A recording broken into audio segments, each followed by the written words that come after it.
जानू तो भैया से कह सब्र रखे, सब ठीक हो जाएगा। अरे तू ही कहना।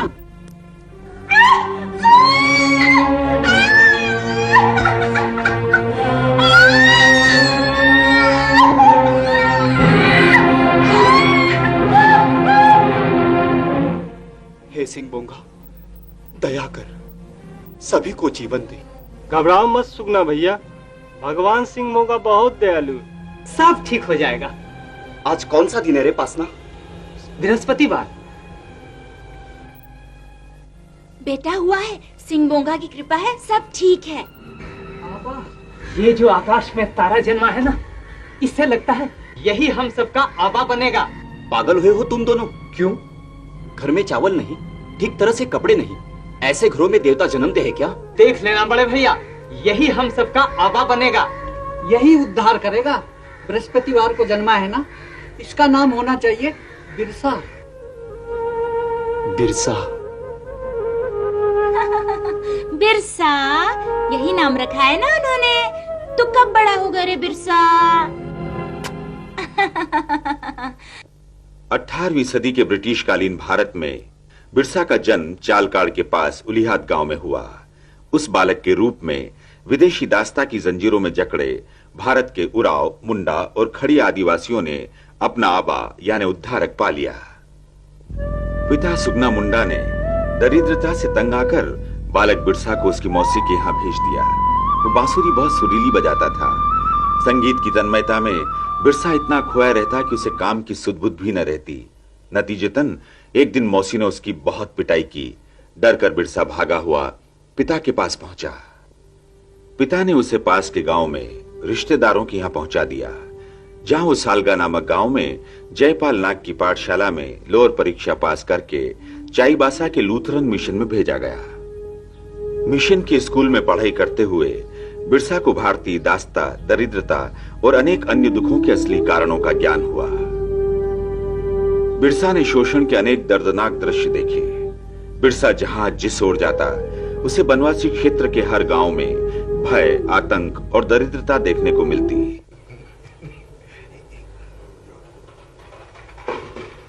अबे ओए, साहब को बाहर तो आने दे।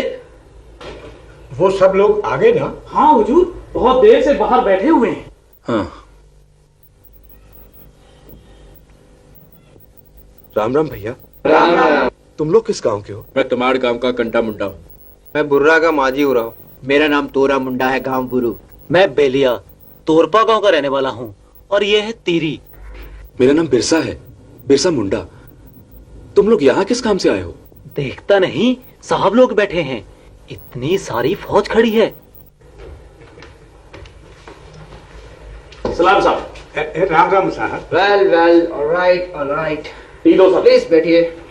साहब, रात कैसे गुजरी आपकी? मेरा मतलब है, how was your night? Yes sir. टेक से आराम किया। Very good sir, very good.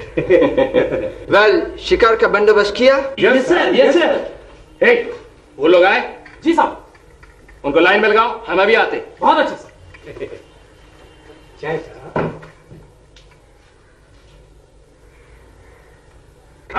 चलो खड़ा हो जाओ, खड़ा, ठीक से लाइन बनाओ। ए, तू कंटा है ना तमाड़ का? जी सरकार। तेरे गांव से जागीरदार साहब को 2 घोड़े चाहिए। जो हुक्म मालिक। और तू बरू का तोरा मुंडा है ना? जी सरकार। कल 4 आदमी भेजना थाने में, और साथ में पालकी भी भेजना। हमारी मिसेस जगन्नाथपुरी दर्शन करने जाएंगी। पालकी और आदमी पहुंच जाएंगे सरकार कल सुबह। ठीक है।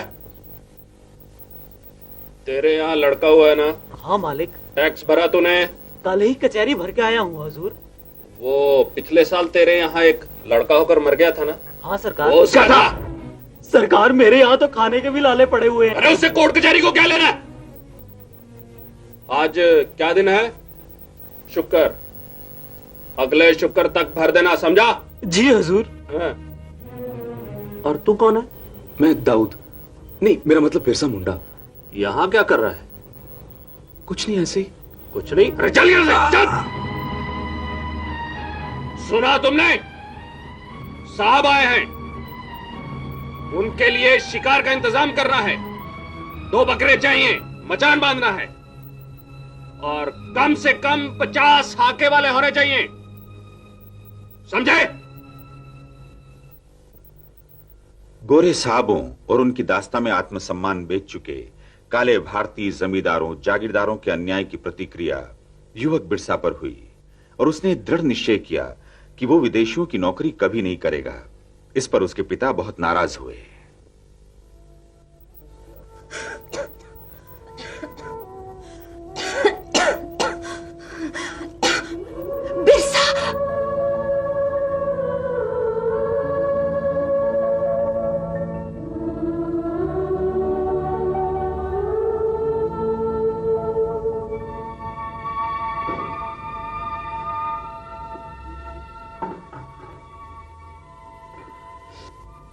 कुछ नहीं है, कई दिनों से कुछ भी नहीं है।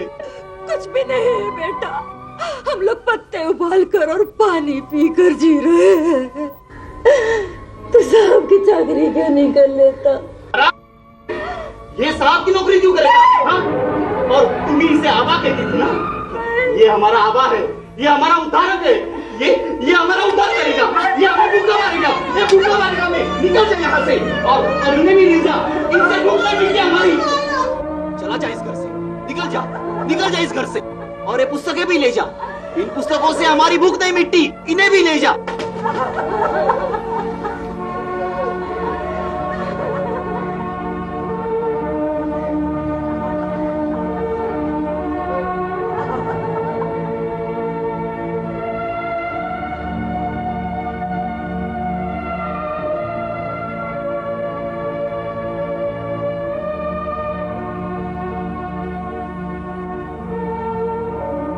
ये हालत सिर्फ बिरसा के घर की नहीं, हर आदिवासी घर की थी।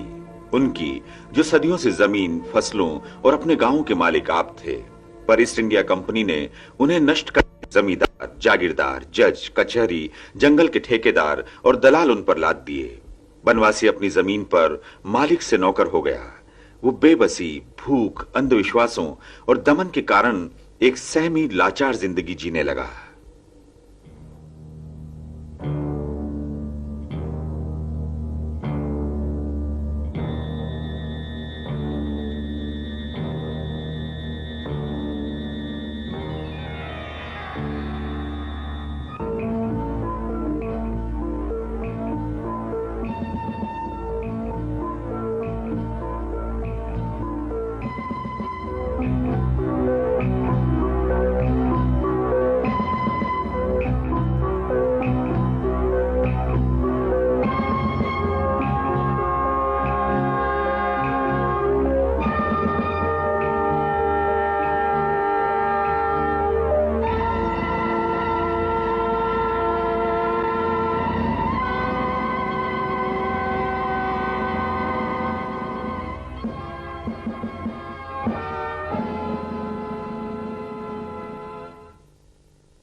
अरे गेती फावड़ा कहाँ गए? वो तो वहीं छूट गए। अरे चल लेके आ।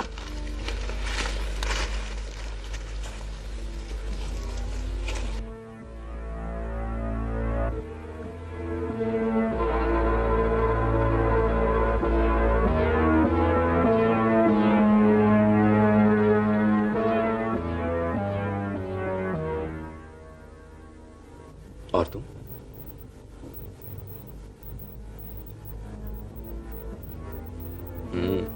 पेट भर के खाना है? लीजिए बाबा। बस बस बिरसा, बहुत दिनों के बाद ऐसा खाना मिल रहा है। लो मां। बेटा, ये खाना तू कहाँ से लाया? भगवान सिंह बोंगा ने जिंदा आदमियों को ना मरने के लिए दिया है मां। वो ईश्वर है, बड़ा दयालु है वो। ना ये पाप मत करना, ये खाना मत खाना। कैसा बाप रे दाना? पहले पूछो बिरसा से, कहां से लाया सब? क्या बेचा इसने? बोल रहे बिरसा, ये दाल, ये चावल, नमक कहां से लाया? ये सब सोचने की क्या जरूरत है? क्यों नहीं? क्या कहानी की कब्र खोद कर उसके गहने नहीं लाया तू? बोल। मुर्दे का धन। हाँ, मुर्दों का धन ही लाया हूं मैं, क्योंकि मुर्दों को ना धन की जरूरत होती, ना ही उन्हें भूख लगती है। भूख जिंदा लोगों को लगती है, इसलिए धन भी होनी चाहिए। सब लोग देखो इसे, ये पागल ही नहीं, नीच भी हो चुका है। अरे मेरा खून, इसने मुझे तेजी मुर्दे की जीव ढल के ला दी, बर्बाद कर दी मुझे, बर्बाद कर दिया मुझे। छोड़ो मुझे, निकल जाओ मेरे घर से, निकल जाओ, निकल जाओ मेरे घर से, निकल जाओ, चला जाए इस घर से, वापस मुंह मत दिखाना, निकल जाओ, निकल जाओ इस घर से, निकल जाओ इस घर से।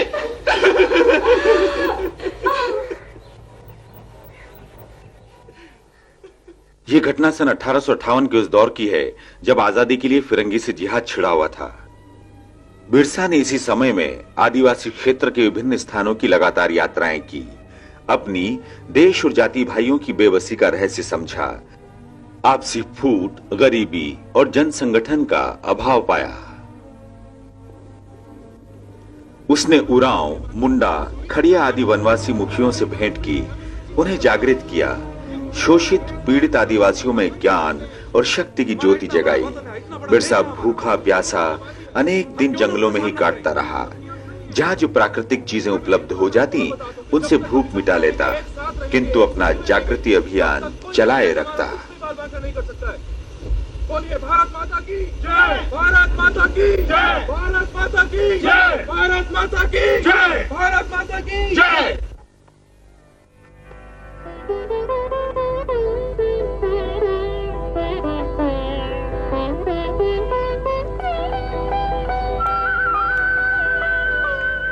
प्रणाम। पर आप? मेरा नाम आनंद पांडे, बंद गांव के जमींदार मनमोहन सिंह का मुंशी हूँ। तुम कौन हो बेटे? जी मैं बिरसा मुंडा। बिरसा मुंडा नाम सुना है तुम्हारा? इधर तुम ही गांव-गांव में आदिवासियों से मिल रहे हो ना? हाँ महाराज। तुम्हें लेकर मेरे यहाँ आने वाले लोग अक्सर बातें करते हैं। आओ मेरे साथ, यहाँ नीचे मेरा घर है। पर महाराज आप? आओ, पहले हाथ मुंह धो, बाद में बातें करेंगे। पंडित जी डरो मत, तुम फिरंगियों से आजादी चाहते हो ना? आजादी चाहता तो हूँ महाराज, पर मैं भी चाहता हूँ, लेकिन आजादी उस तरह नहीं मिलेगी जिस तरह तुम समझते हो। आओ, आजादी जरूर मिलेगी, मगर उससे पहले तुम्हें बहुत कुछ करना होगा। आओ।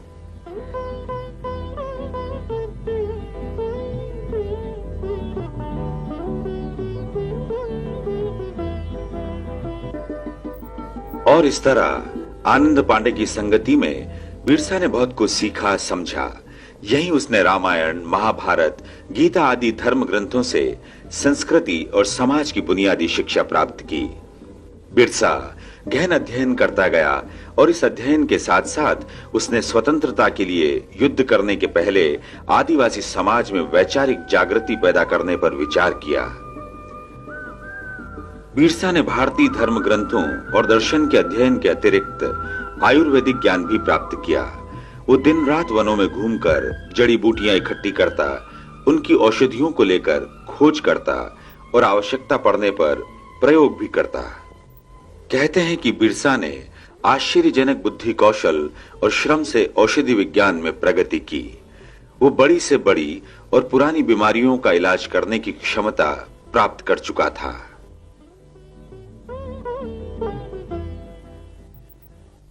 अरे बिरसा तू, अरे भाई बिरसा आ गया, बिरसा आ गया भाई, बिरसा, अरे भाई बिरसा, बिरसा, अरे बिरसा आ गया, बिरसा आ गया, बिरसा, कितने दिन कहाँ था रे तू बिरसा?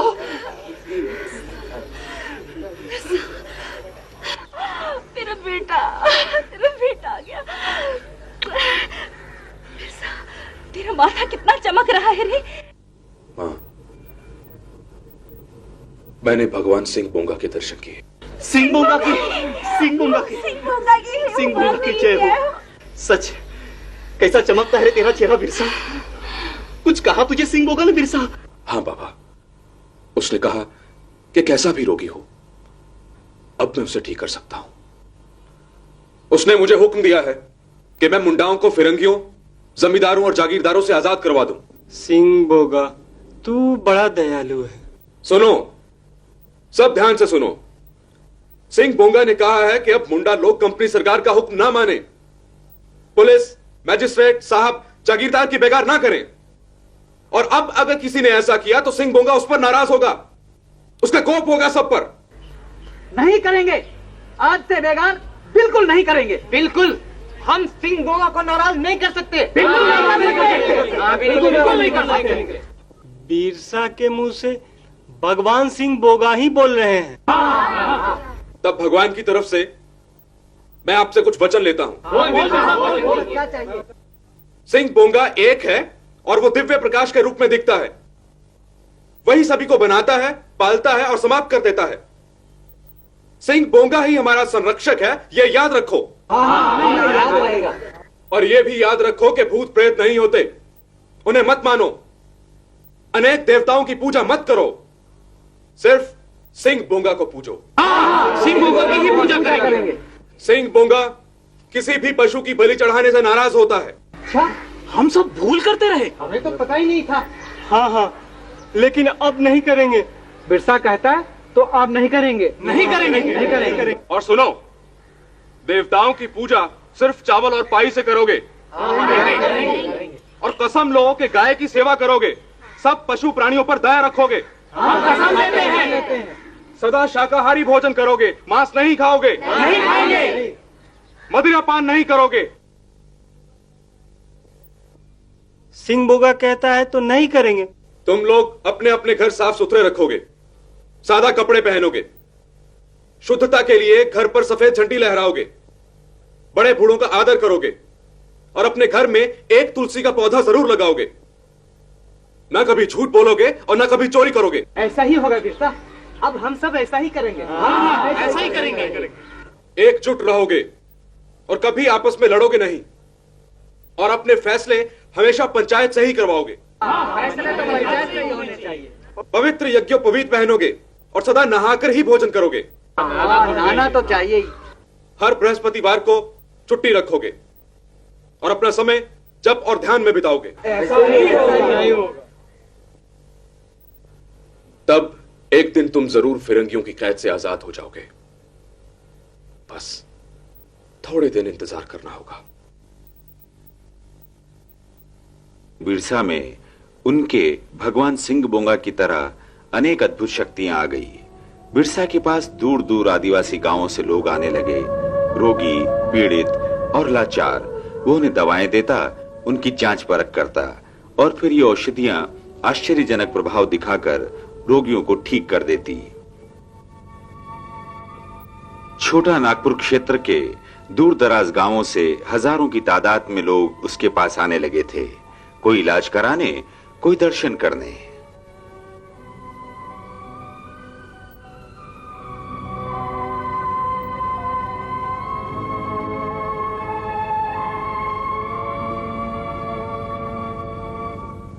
तमाड़ के दारोगा ने प्रभावशाली होते जा रहे बिरसा को लेकर डिप्टी कमिश्नर को शिकायत की। एक ओर अंग्रेज सरकार ने बिरसा के खिलाफ कार्रवाई की और दूसरी ओर बिरसा ने असहयोग आंदोलन की घोषणा की, जिसके तहत समूचे इलाके में फसल नहीं बोई गई। क्या बोलना चाहता थे? हुजूर, बिरसा सबको भड़का रहा है। वो कहता है अबुआ राज एते जना, महारानी राज टूट जाना। क्या मतलब होता है इसका? इसका मतलब है कि महारानी का राज जाने वाला है और उनका राज। किन का? उनका हुजूर, बिरसा का, सारे मुंडाओं का, उराओं का। क्या पकता है तुम? मैं ठीक कहता हूँ हुजूर, सारे ट्राइबल उसके साथ हैं, सारे छोटे बड़े गांव वाले उसको भगवान की तरह पूजते हैं। उसने अंग्रेजी राज के खिलाफ सबको भड़का रखा है और सारे इलाके में उसने हिंदू कायदे कानून लागू कर दिए हैं। वो सन्यासियों की तरह रहता है और बीमारियों का इलाज करता है। You mean, डॉक्टर है बिरसा? डॉक्टर तो नहीं है, पर इलाज कर लेता है। ठीक है, हम एक्शन लेगा। बिरसा के सैनिक मुख्यालय डुम्बारी बुरू पर अंग्रेजों ने जबरदस्त आक्रमण किया। हजारों आदिवासी स्त्री पुरुष और बच्चे मारे गए, पर बिरसा निकल गया। उसने पुनः सेना एकत्र करने का प्रयत्न किया। रोगोती गांव में वो अपनी पत्नी सहित ठहरा हुआ था। अंग्रेजों ने कुछ लोगों को लगा रखा था जिन्होंने बिरसा से उनके अनुयायी के नाते भेंट की और धोखे से उन्हें पकड़वा दिया। बाद में बिरसा को रांची ले जाया गया और उन्हें व उनके अन्य 80 साथियों को जेल में डाल दिया गया। मृत्यु पूर्व बिरसा को अंग्रेजों ने अपनी स्वतंत्रता की मांग से अलग होकर अनेक आकर्षण दिए थे, पर बिरसा ने उन्हें ठुकरा दिया।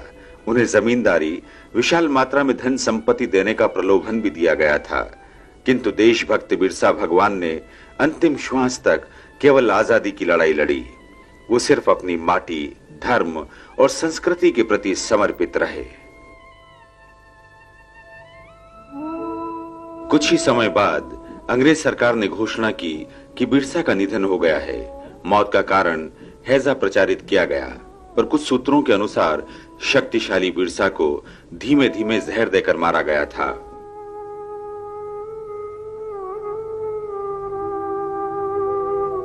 आज तक छोटा नागपुर क्षेत्र के असंख्य आदिवासियों में बिरसा को ईश्वर रूप में पूजा जाता है।